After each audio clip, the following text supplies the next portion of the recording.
Itong mga gwapuhon, wala gani ka-iskila. Wala siya'y trabaho, wala sa siya'y asawa.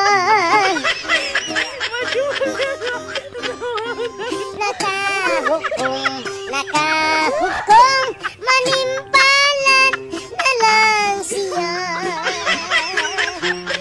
Nilarga sa Manila, sa Maynila siya nilarga, na may utos ang iyang dala. Sa Maynila is watir ang Pinoy anan.